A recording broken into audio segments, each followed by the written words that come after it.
Alright, more surface area and volume. One thing that we want to make sure that we don't forget is that the base of the prism is the non-rectangular side, unless it's a rectangular prism, because then any side can be used. So when I look at the first one, we want to find the volume of the rectangular hexagonal prism.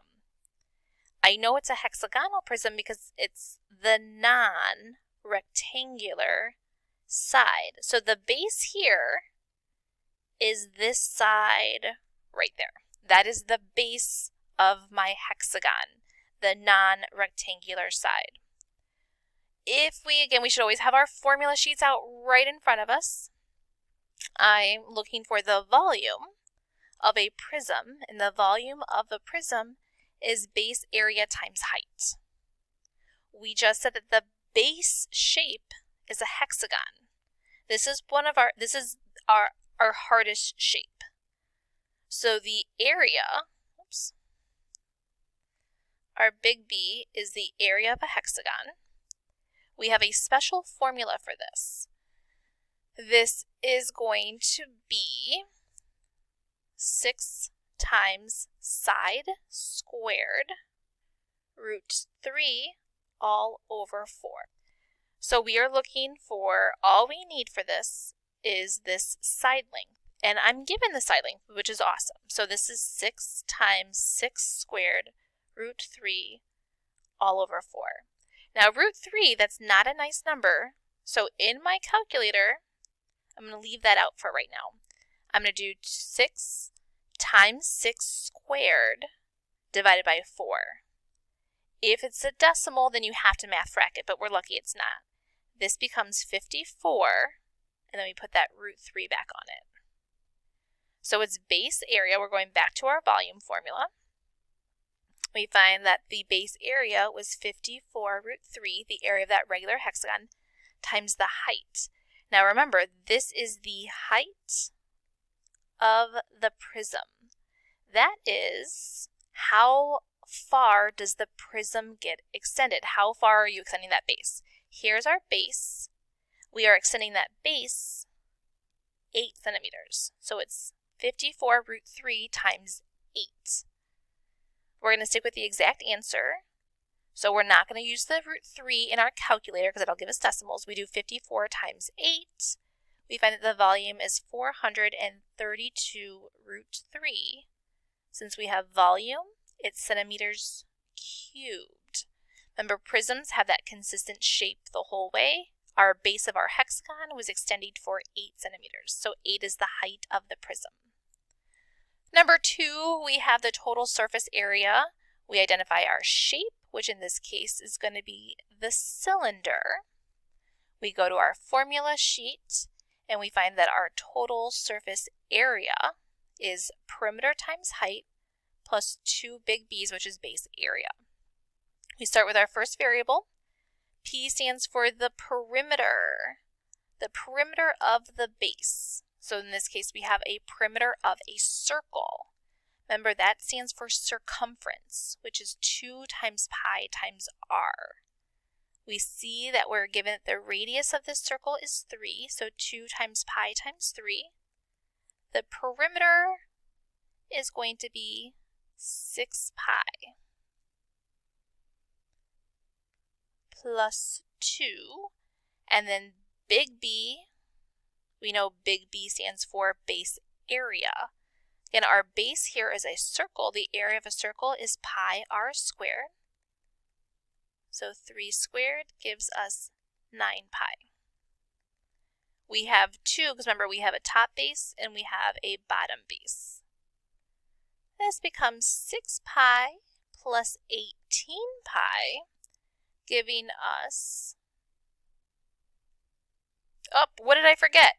Thought this number looked a little too small. This was perimeter times height. I forgot the height.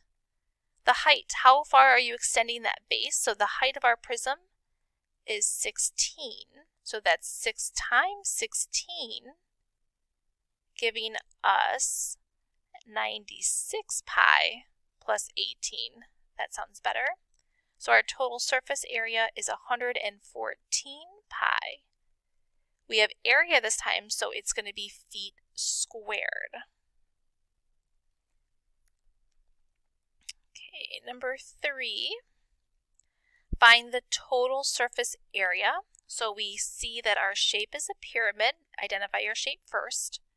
Total surface area for a pyramid, we have 1/2 perimeter times slant height plus 1 base area. We start with our first variable, which is P, stands for perimeter of the base. So we look at the base of our pyramid, which is a square, so 6 plus 6 plus 6 plus 6, which we know is 6 times 4. And we find that the perimeter is going to be 24. So we have 1/2 times 24.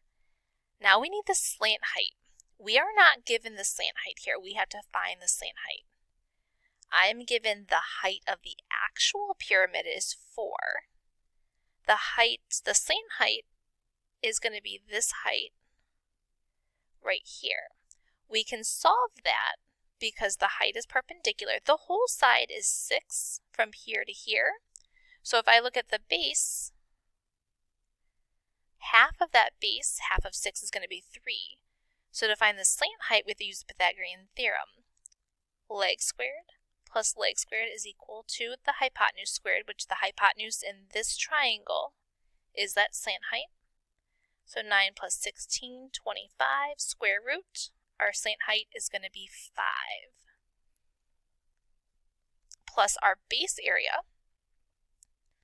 Our base area there is that square, so 6 times 6, base times height, giving us 36. 1/2 times 24 times 5 gives us 60 plus that base area. Remember, we only have one base. So our total surface area is 96 feet squared. Remember, pyramids and cones go together because they don't have a consistent shape. Prisms and cylinders use the same formulas because they do have a consistent shape. So now we move on to the volume. Again, we identify our shape, which in this case is a cone. We look at our formula sheet, find that it's 1/3 big B times H. Big B stands for base area. The base of our cone is a circle, so pi r squared. The radius here I'm not given, so I have to find that, but we know that that's perpendicular, so here comes that Pythagorean theorem again. We have our radius, which is going to be the leg of our triangle. 6 squared plus r squared is equal to the hypotenuse squared. That's 36. 10 squared is 100. We move our 36 over. We square root, and we find that our radius is going to be 8. So pi times 8 squared, 64 pi. So we've got 1/3 times our base area, which is 64 pi, times the height. Now remember, that's the height of the cone because we're in the cone formula. The height of the cone is 6. The slant height is 10, but the height of the actual cone there is going to be 6. So 1/3 times 64 times 6 is going to give us 128 pi inches cubed because we have volume. Now remember, you don't put the pi symbol in your calculator. If you do that, you're going to end up with decimals, and we're looking for exact answers. All right, we are getting close to the end here. We want to find the total surface area, and when we look at this shape, we have the sphere. The formula for the sphere is 4 times pi times radius squared. You've got to be careful here because when I look at this picture, I see 16 as this whole thing. That means that we are given that the diameter is 16, and I don't want the diameter, I want the radius.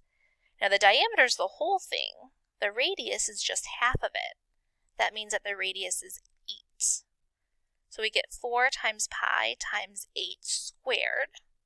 So in our calculator, we do the 4 times the 8 squared to get 256 pi inches squared. Remember, we don't put the pi in the calculator or you end up with decimals. All right, our last one here kind of brings back all of the different things about the prism, and if you understand the different parts of doing how they go together. So what is the shape of the base?